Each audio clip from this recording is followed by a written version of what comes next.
Wajah dengan tatapan mata seram ini adalah burung yang sangat terkenal, tapi bukan dari golongan elang. Ini adalah satu-satunya spesies dari genus Spermocephalidae. Inilah burung subin atau burung paruh sepatu yang dikenal dengan burung terbodoh di dunia. Diameter dengan ketebalan mencapai 20 cm, menjadikannya salah satu burung terbesar di dunia.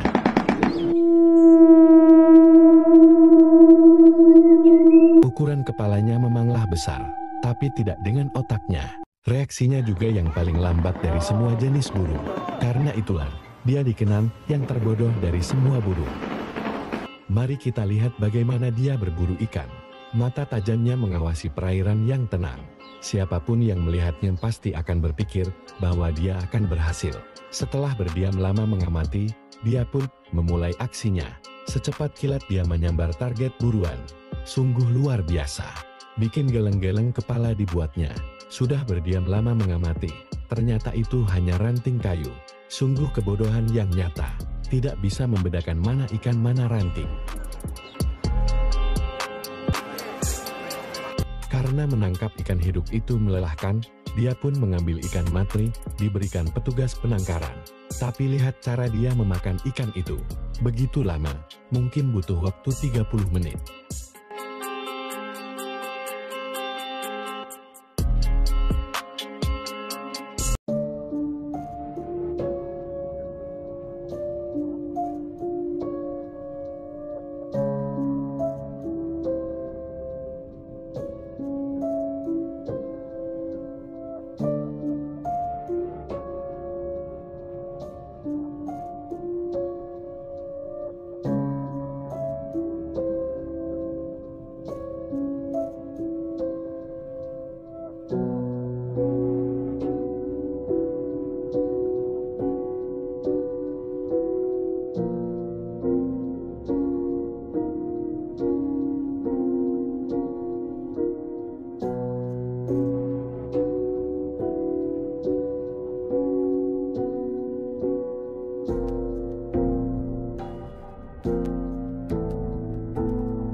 Pas tante tadi ngomong sama Pak Ketua bilangnya gimana? Karena membujuk-bujuk kan, baik-baikin si Sarah supaya dia nggak ada berulang mengujar lagi kan.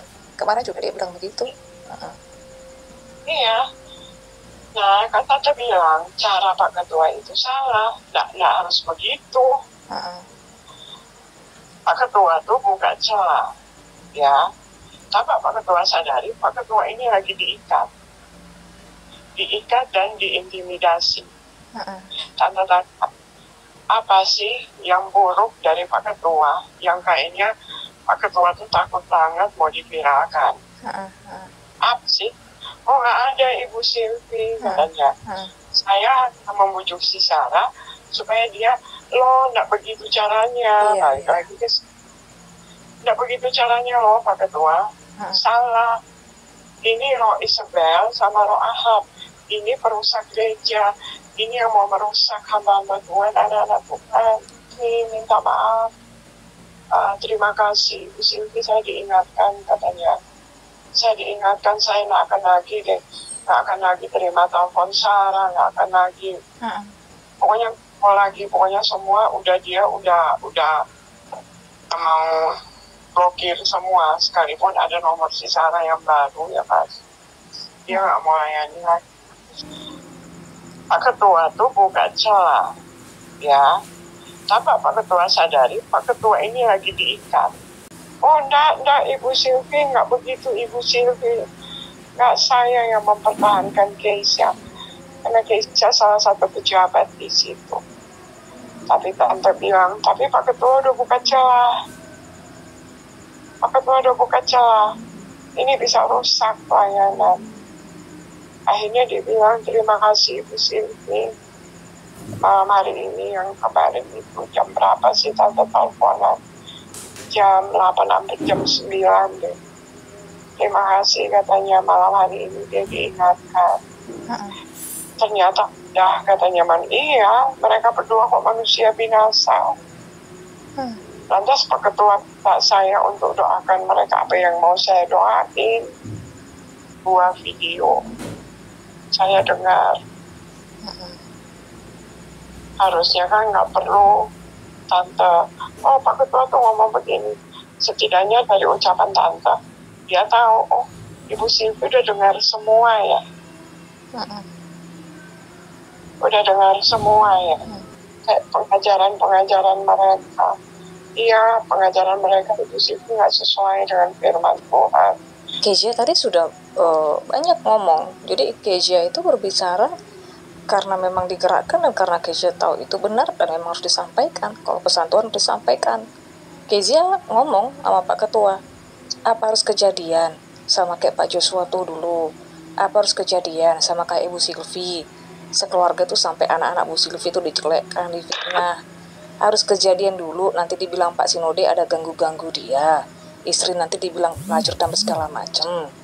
Masa harus tunggu kena penyakit dulu baru manusia sadar? Apa harus tunggu sinode pelayanan Pak Gum rusak dulu? Kita belajar psikologi namanya habit Pak Ketua. Kezia bilang, pola yang sudah berulang-ulang itu karakter. Itu sulit diubah. Cuma Tuhan yang bisa. Itu pun nanti harus dengan teguran keras dari Tuhan. Dia tidak bisa lagi dinasehati. Kita jangan merasa sok hebat, sok jago. Oh aku bisa merubah orang. Loh kita aja masih perlu dirubah kok. Kita aja masih perlu diperbaiki kok kita mau merubah orang. Iya, Pak Ketua sadar dia gini kan, makanya kayak yang di yang Tante dengar gitu kan, yang di video itu disampaikan Pak Ketua memang sama Kezia. Tadi si Sarah telepon, terus Bapak bilang, ayolah kita ketemu, Bapak bayar pun ongkos, dibilangnya gitu sama Kezia kok. Nah nanti Bapak rencananya si Sarah ini kan tidak tahu kalau Kezia tahu apa rencana ketua, ngerti ya Tante ya? Kan si Sarah ini menangkapnya, oh Pak Ketua mau ngajak ketemu segala macam. Dia tidak tahu kalau Kezia tahu apa yang direncanakan Pak Ketua. Tetapi itu pun Kezia harus nasihati Pak Ketua karena tidak wise caranya. Karena rencana Pak Ketua memang dibilangnya ngajak ketemu nanti dibayar ongkos, udah itu nanti akan dibawa pejabat untuk menasihati dia, membimbing dan segala macem, mana tahu dia berubah. Nah, mau dibawa juga Pak Kimi, kan yang aneh-aneh aja. Pak Kimi itu sudah pernah bermasalah dengan si Sarah. Sebenarnya tadi Pak Ketua sempat centil Pak Kimi. Tante bilang, saya udah dengar langsung dari Pak Kimi. Pak Ketua, oh iya di sini. Iya, saya dengar langsung. Keisha pas di telepon kita bertiga. Barusan tadi kita teleponan lama sama Pak Jerry, dia tahu kok ada masalah itu, dia banyak kasih wejangan sama Kezia, jangan dengarkan anjing menggonggong.